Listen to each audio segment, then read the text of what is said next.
Sebelum lanjut nonton video ini, jika kalian suka dengan channel Pegawai Jalanan, silahkan kalian support kami dengan cara subscribe dan klik tanda loncengnya.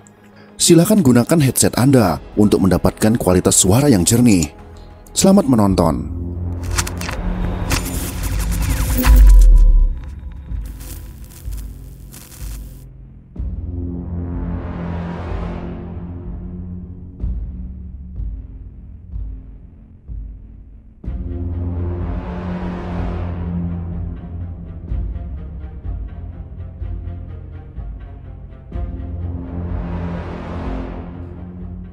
Jika kita berbicara tentang filsafat Jawa, maka kita pasti akan menemukan mitos tradisional yang berupa pantangan atau ajaran. Pantangan atau ajaran ini pasti memiliki makna filosofis tertentu yang dalam jika kita maknai.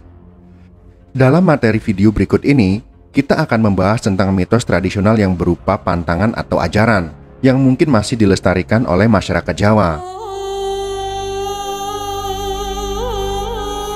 Pantangan-pantangan atau pepali, atau pamali, atau wewaler, batasan laku atau bertindak, merupakan bagian dari perwujudan nilai-nilai yang terlihat pada setiap perbuatan atau tingkah laku anggota masyarakat. Perlu ditegakkan untuk melestarikan irama kehidupan yang sesuai dengan kodrat alam dan cita-cita luhur suatu masyarakat atau bangsa. Nilai-nilai yang terkandung dalam pepali atau wewaler ini pun bisa menunjukkan identitas dan kepribadian kelompok masyarakat yang bersangkutan. Hal ini akan terlihat jelas pada contoh-contoh pepali atau wewaler Jawa yang akan disampaikan dalam materi video berikut ini.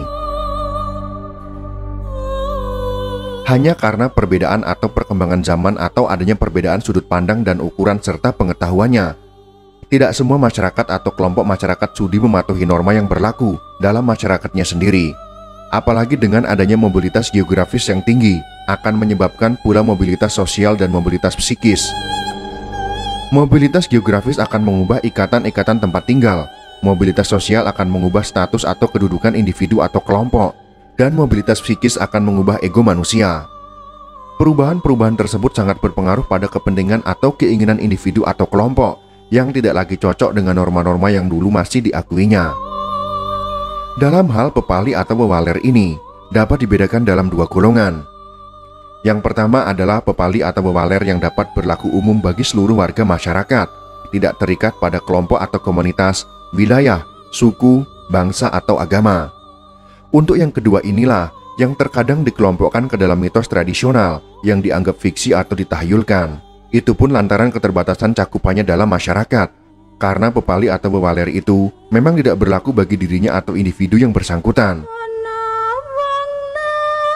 Hal ini disebabkan karena pepali atau wewaler itu dibatasi berlakunya pantangan atau aturan bertindaknya, yakni hanya bagi anggota kelompok tertentu saja atau komunitasnya sendiri, yakni orang-orang sewilayah tempat tinggal yang menyatakan pepali tersebut, atau orang-orang yang setata kehidupan bersama dan orang-orang yang menghayati nilai atau norma lain yang berlaku pada lingkup komunitasnya. Pepali jenis yang kedua biasanya didasarkan kepada pengalaman pahit atau buruk yang dianggap sebagai bencana keluarga yang menimpa si pembuat pepali itu sendiri. Dilihat dari sudut pandang tersebut, tentunya sangat bersifat subjektif atau pribadi.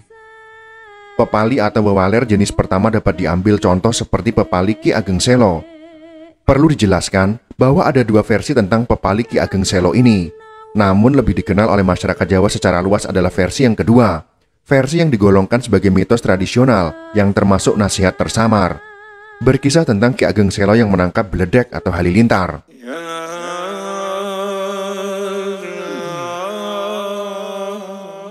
Dikisahkan bahwa di daerah Pati, Jawa Tengah, hujan badai menimpa wilayah itu. Padahal daerah Pati termasuk wilayah yang jarang terjadi hujan lebat, hingga Dewa Kilat dan Halilintar tidak berkuasa di daerah itu. Banyak korban yang ditimbulkan karena sambaran Dewa Kilat dan pukulan Dewa Halilintar, baik nyawa manusia, binatang, dan harta benda penduduk setempat seperti rumah, pohon kelapa, serta tanaman tegalan atau ladang terbakar. Melihat peristiwa itu, Ki Ageng Selo, seorang pertapa yang sakti, menjadi sedih dan tergugah hatinya untuk menumpas Dewa Kilat dan Dewa Halilintar itu. Sebelum ia bertindak, terlebih dahulu ditinjaunya daerah bencana yang porak-poranda. Dalam pengamatannya, ada sejenis pohon yang tak pernah dijamah oleh pasangan dewa kembar itu. Ternyata pohon tersebut baik buahnya yang kecil-kecil berentengan maupun daunnya menyimpan kekuatan daya api yang bisa jeblok atau meledak.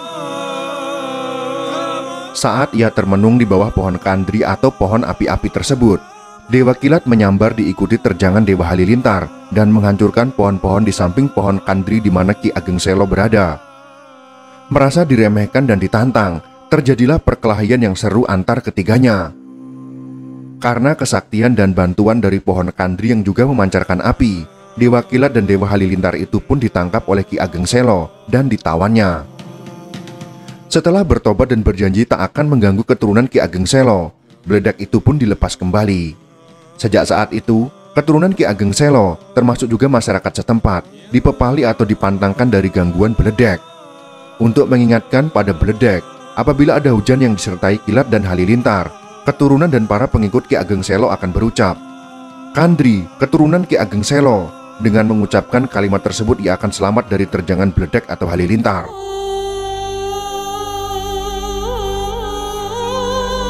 Makna dongeng yang kami ceritakan tersebut dapat dijelaskan oleh pepali versi yang pertama, yang jarang diketahui oleh masyarakat luas, yakni pepali atau wewelar yang diajarkan Ki Ageng Selo sendiri, yaitu ajaran filsafat hidup yang berupa tembang Jawa dengan lagu Dandang Gulo, Asmorodono, Megatruh, Mijil, Mas Kumambang, dan ditutup dengan Dandang Gulo. Keenam tembang itu dinamakan serat pepali Ki Ageng Selo, yang keseluruhannya terdiri dari 90 puput atau bait. Dimulai dengan pepaliku ajining berkati atau ajaranku hargailah karena memberkahi. Inti dari pepali itu sebenarnya mencerminkan perenungan yang dalam akan makna kesadaran hidup dan tekad Ki Ageng Selo atau pengenalan kehidupannya yang pahit karena cita-citanya untuk mengabdi menjadi prajurit tamtama atau infanteri di kerajaan Demak gagal. Kegagalan tersebut hanya disebabkan adanya kesalahpahaman, sehingga nurani pemuda Selo terluka dan bertekad mencari makna hidup yang sebenarnya dengan mendalami filsafat hidup yang di dalam kebudayaan Jawa disebut dengan ilmu kadibian jati atau keluhuran sejati. Serat pepali peninggalan Ki Ageng Selo mencerminkan peralihan zaman pada masa itu. Filsafat hidupnya sebagaimana juga sebagai filsafat hidup para wali songo merupakan sintesa dari unsur-unsur agama Islam dan Hindu. Lalu siapakah Ki Ageng Selo sebenarnya?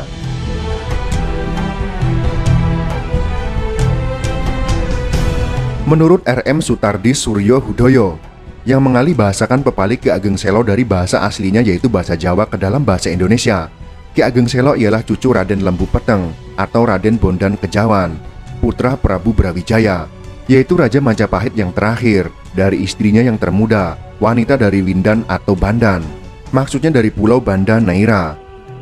Karena ibunya orang Bandan dan ayahnya orang Jawa, Raden Lembu Peteng itu bernama juga Bondan Kejawan, yang berarti keturunan orang Bandan yang menjadi orang Jawa. Ki Ageng Selo hidup pada zaman Kerajaan Demak yang ketika itu berada di bawah pemerintahan Sultan Trenggono. Kerajaan Demak Islam mulai berkembang di sekitar tahun 1520. Ki Ageng Selo diperkirakan lahir sekitar permulaan abad ke-16 atau akhir abad ke-15. Dugaan ini berdasarkan cerita yang mengatakan bahwa pemuda Sela pernah ditolak menjadi anggota tamtama Kerajaan Demak. Penolakan tersebut disebabkan kegagalannya menempuh ujian terakhir. Ketika pukulan tinjunya memecahkan kepala banteng, Ki Ageng memalingkan wajahnya untuk menghindari semburan darah dari kepala banteng agar tidak mengenai matanya. Karena memalingkan kepala itulah, ia dinilai tidak tahan melihat darah dan dianggap tidak memenuhi syarat karena kurang tegar hati menghadapi bencana. Malu karena ditolak, pemuda Sela berbulat tekad untuk mendirikan kerajaan sendiri.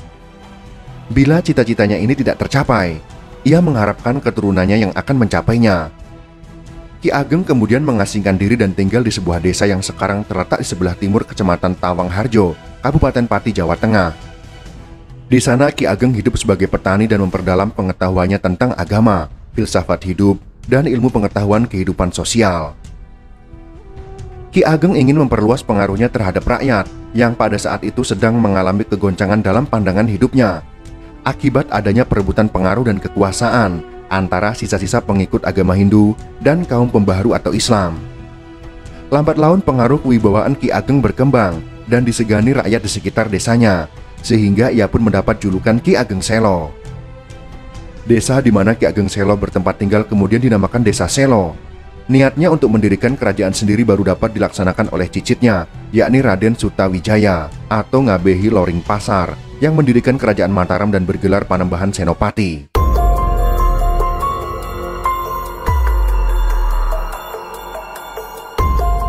Dengan membandingkan kedua versi Pepali Ki Ageng Selo tersebut dan juga intisari dari ajarannya, dapat disimpulkan bahwa Pepali versi kedua yang lebih dikenal oleh masyarakat luas adalah tema kisah tersamar yang bisa dimasukkan sebagai tema mitos tradisional yang mengandung wasito sinandi, dan dapat dijelaskan seperti berikut ini.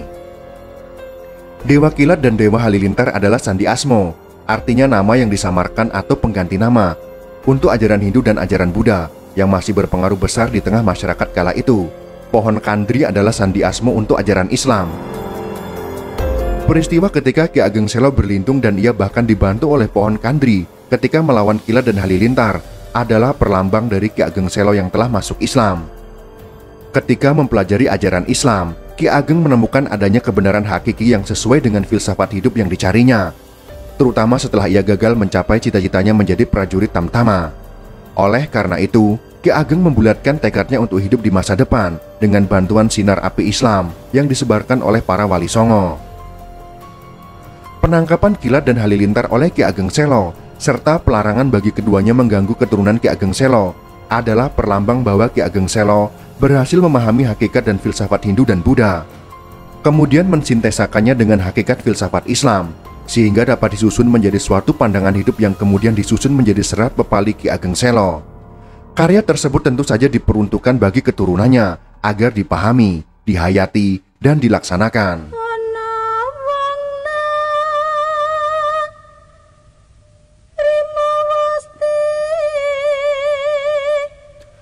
Pepali atau pemali yang dipantangkan dituangkan oleh Ki Ageng Selo pada pupu atau bait pertama tembang Dandang Gulo. Seperti inilah bunyinya.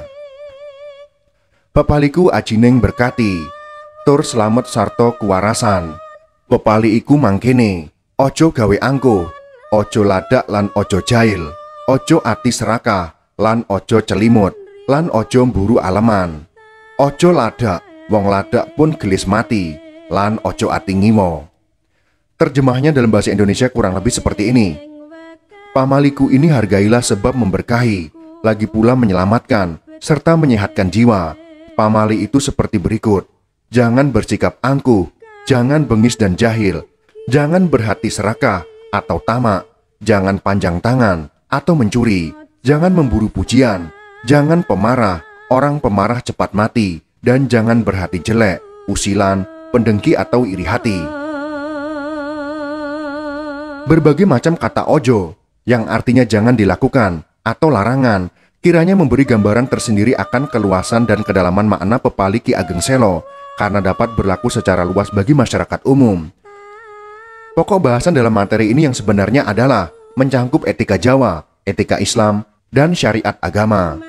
Kehususan Pepali Ki Ageng Selo adalah keluasan dan kedalaman makna filosofisnya yang tidak ditemukan pada Pepali atau wewaler lain yang berasal dari tokoh Jawa lainnya, yang umumnya digolongkan sebagai versi yang kedua, yang hanya berlaku bagi kalangan keluarga dan kelompoknya sendiri.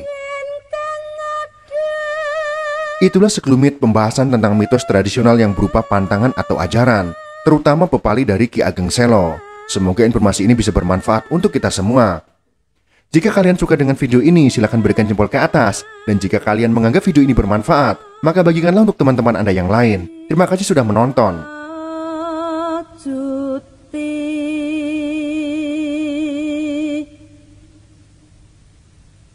Yen kang ada